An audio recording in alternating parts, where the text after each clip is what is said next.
रामकृष्ण हरी मैत्रिणींनो, मी आज खव्याचे गुलाबजामुन बनवणार आहे। त्यासाठी मी घेतलेला आहे अर्धा किलो खवा, 1 वाटी गव्हाचे पीठ, थोडीशी इलायचीची पावडर, कोर चमचा सोडा, 1 किलो पेक्षा थोडीशी जास्त साखर, कारण आपल्याला पाक थोडंसं पातळच लागेल आणि जास्त पण लागेल, आणि तळण्यासाठी तूप। माझा खवा थोडासा थंड झालेला आहे, कारण मी त्याला फ्रीज मध्ये ठेवले होते। आता मी ह्याला थोडंसं गरम करून घेते, म्हणजे तो थोडासा मऊ होईल।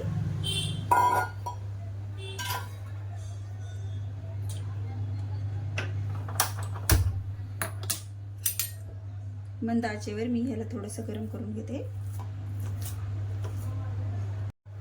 हे पहा, आता मी खवाला छान गरम करून घेतलेला आहे। आता थोडासा पातळ व्हायला लागलाय।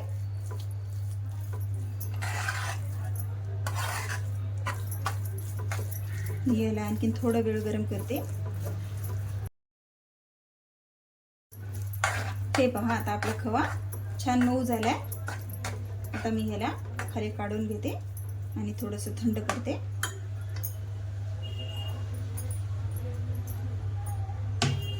खवा थंड होईपर्यंत मी आता साखरेचा पाक बनवून घेते।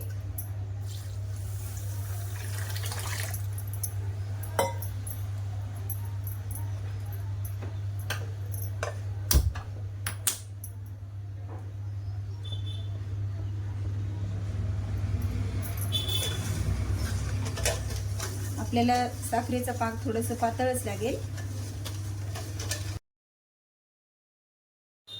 आता मी गुलाबजामुनचं पीठ चुरून घेते। मी खवा घेतलेला आहे। आता मी त्याच्यामध्ये गव्हाचं पीठ टाकते। मी थोडं थोडं टाकणार आहे, आपल्याला लागेल त्याप्रमाणे थोडं थोडं टाकून घ्यायचं। आता मी हा कोर चमचा सोडा ह्याच्यात ऍड करणार आहे आणि मग हलक्या हाताने छान चुरून घेते। जोपर्यंत छान गोळा बनणार नाही तोपर्यंत मी त्याला चुरून घेते।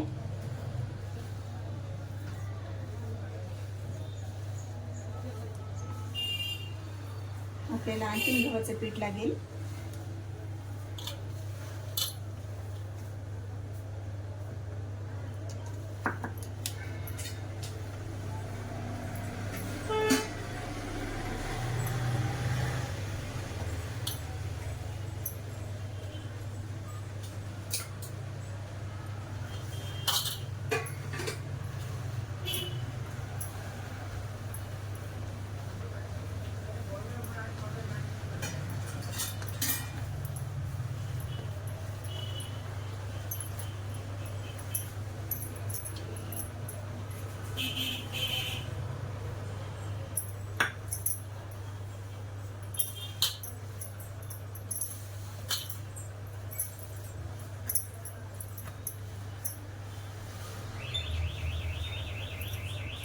हे पहा, आता आपला छान गोळा बनून तयार झालेला आहे।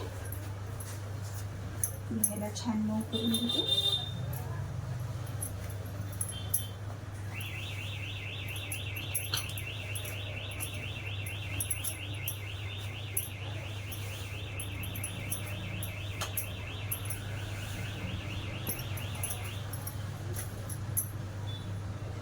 हे पहा, घासल्यानंतर असं छान तूप सुटायला पाहिजे आपल्या हाताला।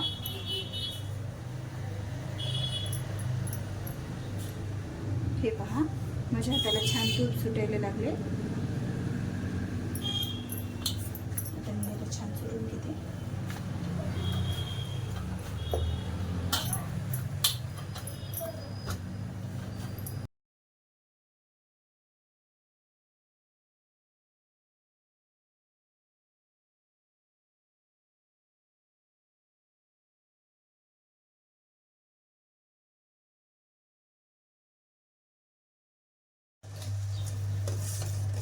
हे पहा, आता आपला पाक तयार झालेला आहे। मी जास्त कडक पाक तयार केलेला नाही, एक तार वगैरे काही निघत नाही पाकाला, फक्त असं थोडंसं चट्ट करायला लागले। मी आता ह्याच्यामध्ये इलायची टाकते आणि मग एकदा कालून घेऊन आता पाकाला उतरून टाकते.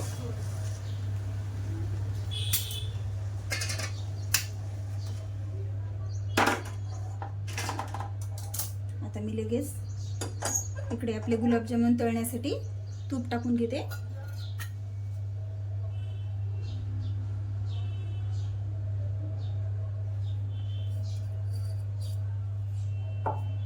मी गॅस थोडंसं वाढवते कारण आपलं तूप लवकर पातळ होईल. आपल्याला गुलाबजामुन जास्त मंद आचेवर पण तळायचे नाहीत आणि जास्त गरम तुपात पण तळायचे नाहीत. मीडियम आचेवरच आपल्याला गुलाबजामुन तळून घ्यायचे आहेत. हे पहा, आता आपलं तूप गरम झालेलं आहे.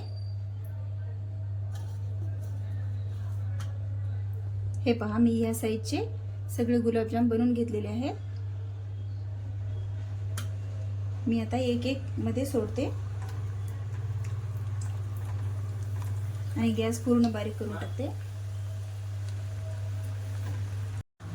हे पहा, आता मी गुलाबजाम तुपामध्ये सोडलेले आहेत. आता त्याला थोडंसं रंग यायला लागलाय. तूप आपलं घरचं साजूक तूप असल्यामुळे थोडंसं फेस वरती यायला लागलंय. आता मी ह्या गुलाबजामला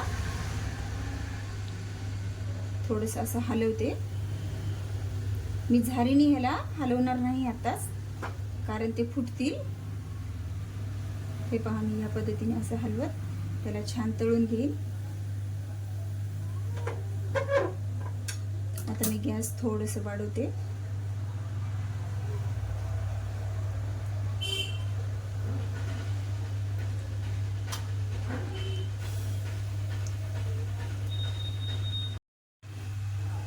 हे पहा, माझे गुलाबजामुन आता छान तळायला लागले. आता मी गॅस थोडंसं बारीक करते आणि मग आता हे गुलाबजामुन काढून घेते. मी थोडंसं काळेच तळणार आहे. मग आपण पाकात टाकल्यानंतर त्याला खूप छान कलर येईल. हे पहा, ह्या रंगावर येईपर्यंत आपले हे गुलाबजामुन तळून घेतलेले आहेत. आता मी हे काढून लगेच पाकात टाकते.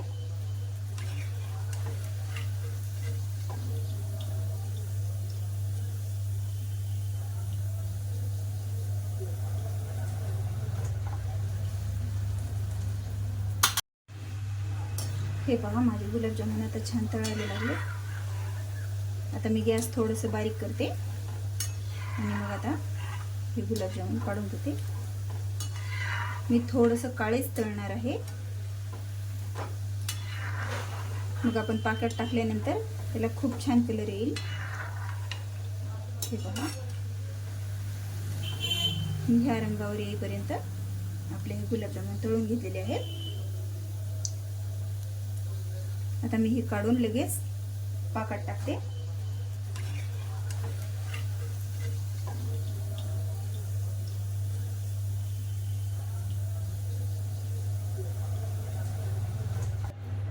मी आता सगळे गुलाबजामुन तळून पाकामध्ये टाकलेले आहेत.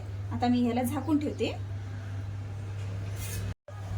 3-4 तास झाल्यानंतर आपले गुलाबजाम खायला तयार होतील.